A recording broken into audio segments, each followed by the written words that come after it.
In 1914, as Europe plunged into World War I, Denmark declared neutrality, a decision shaped by painful memories of past defeat and its vulnerable position beside Germany. Germany, fearing British naval incursions through the Danish Straits, pressured Denmark to mine its own waters, effectively compromising Danish neutrality under threat of invasion. This act turned the Baltic into a German-controlled zone, forcing Denmark into a precarious position, balancing German demands with the need to keep its trade routes open. Every Danish ship became a gamble as the nation walked a diplomatic tightrope, its fragile peace always at risk. The Baltic Sea was far more than just a body of water. It was a vital artery for the economies of Germany, Denmark, and Sweden. For centuries, these nations relied on the Baltic for trade, fishing, and the movement of goods, making it a lifeline that connected them to the wider world. In the early 20th century, as tensions in Europe mounted, the importance of this sea only grew, turning it into a stage for international rivalry and economic maneuvering. For Germany in particular, the Baltic was crucial for importing Swedish iron ore, a resource essential for its burgeoning industries and later, its war machine. The steady flow of iron ore from Sweden kept German factories running, fueling both economic growth and military ambitions. To protect these interests and assert control, Germany began mining the narrow Danish Straits.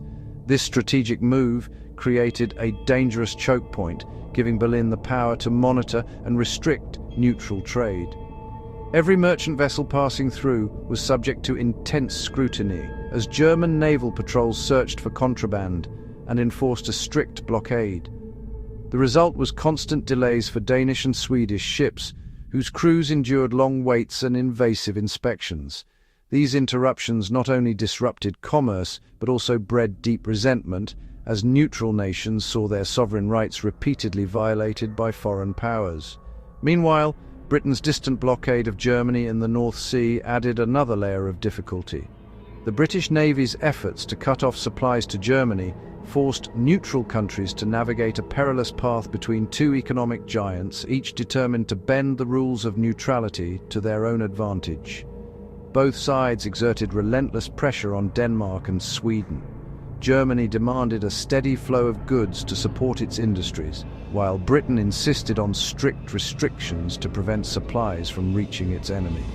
Diplomats from all sides met in tense negotiations, but the Baltic remained a silent battlefield, one where economic warfare was waged as fiercely as any conflict on land or sea. Every day, neutral ships ventured into these contested waters, uncertain of what awaited them. Their fate hung in the balance, as the struggle for control of the Baltic shaped the destinies of nations and the lives of countless sailors. In 1915, Germany's U-boat campaign against Allied shipping often ensnared neutral vessels, despite official orders to spare them. That autumn, Danish and Swedish ships, clearly marked as neutral, were torpedoed without warning, killing dozens of sailors. Outrage swept Copenhagen and Stockholm. The attacks were seen as deliberate violations of neutrality, not tragic mistakes. German apologies and compensation did little to quell suspicion that these were intimidation tactics to discourage trade with the Allies. The sense of betrayal deepened, and diplomatic protests no longer sufficed. Denmark and Sweden faced a stark choice: accept German aggression or take decisive action to defend their sovereignty. The attacks united Denmark and Sweden, prompting unprecedented cooperation between the two rivals. They issued parallel ultimatums to Germany: cease attacks on neutral shipping and guarantee safe passage, or face a total trade embargo and closure of their waters to German ships. The stakes were enormous. Germany's war economy depended on Swedish iron ore, and losing access would be catastrophic. For the first time, the Scandinavian nations leveraged their strategic importance, forcing Berlin to choose between humiliation or escalation. The one-week deadline began, and all of Northern Europe watched anxiously. Would Germany back down or risk a new crisis? the fate of the region hung in the balance. Berlin's response was swift and uncompromising. Germany rejected the ultimatum and prepared for war. Operation Northern Storm was launched. German troops invaded Denmark, aiming to seize Copenhagen and the Straits, hoping to intimidate Sweden and secure the Baltic. The plan was to crush Denmark quickly, deter Sweden, and keep the iron ore flowing. But opening a new front risked stretching German resources dangerously thin. As German forces crossed into Jutland and landed on Zealand, the world braced for the consequences. The invasion had begun, but Germany underestimated the ripple effects of its gamble. A swift victory was far from guaranteed. Denmark's resistance, though brief, delayed the Germans and forced them into a costly occupation.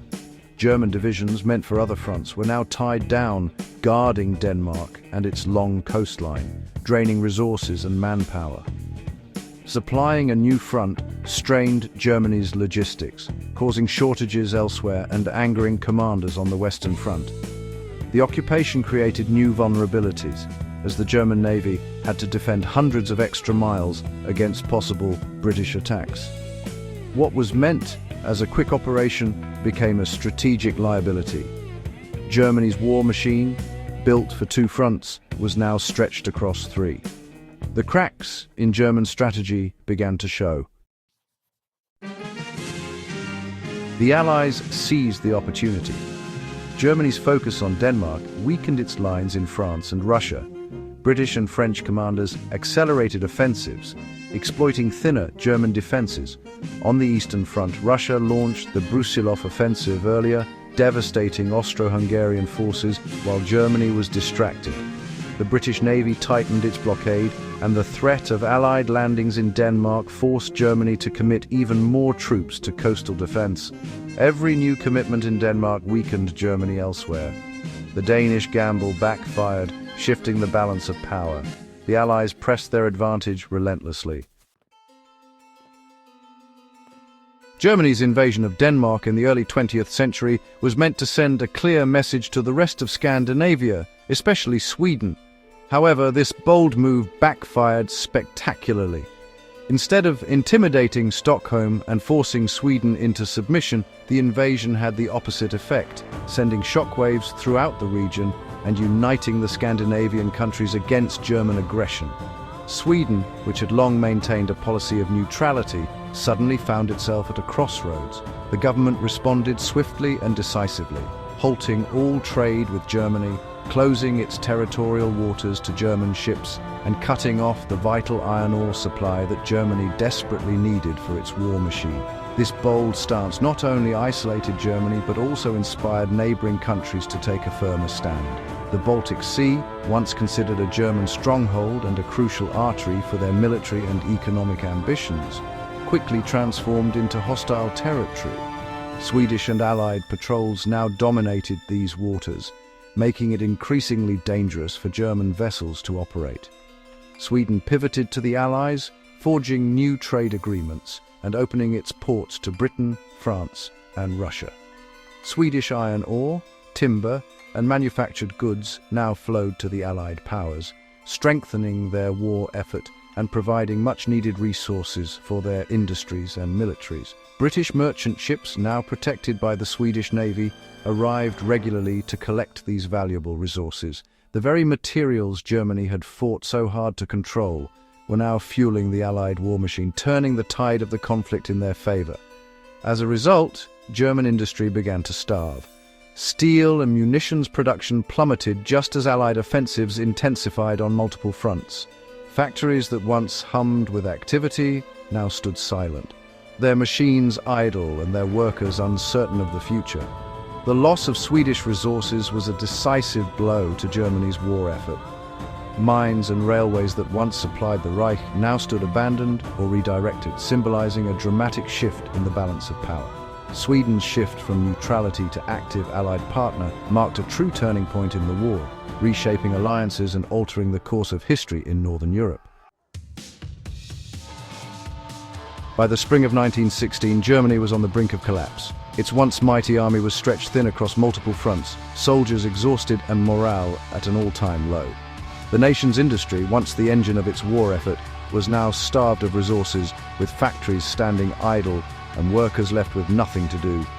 Public morale had shattered under the weight of endless conflict, rationing, and the constant threat of defeat.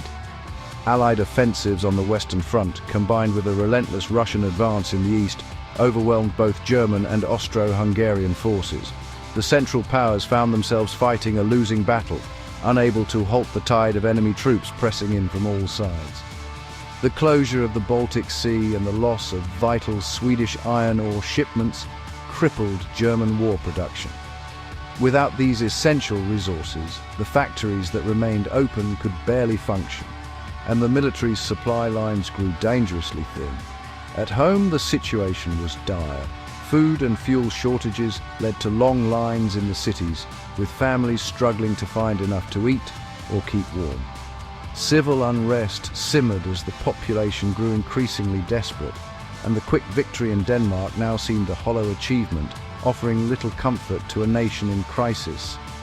Facing inevitable defeat and fearing revolution at home, Germany's leaders sought peace. In the autumn of 1916, an armistice was signed, ending the war 2 full years earlier than in our own timeline. The exhausted soldiers and battered civilians could finally hope for relief. The United States, watching from across the Atlantic, remained neutral, never entering the conflict. Meanwhile, the Russian Empire, spared the devastation of a prolonged war, managed to avoid the revolution that would have toppled the Romanovs. The world of late 1916 was radically different. The Great War had ended early, America stayed isolationist, and the Romanovs still ruled Russia. Europe, though scarred, was spared another 2 years of bloodshed, and the political landscape was forever altered. Germany's gamble in Denmark, though initially seen as a bold stroke, had set off a chain of events that changed the course of the 20th century in ways no one could have predicted.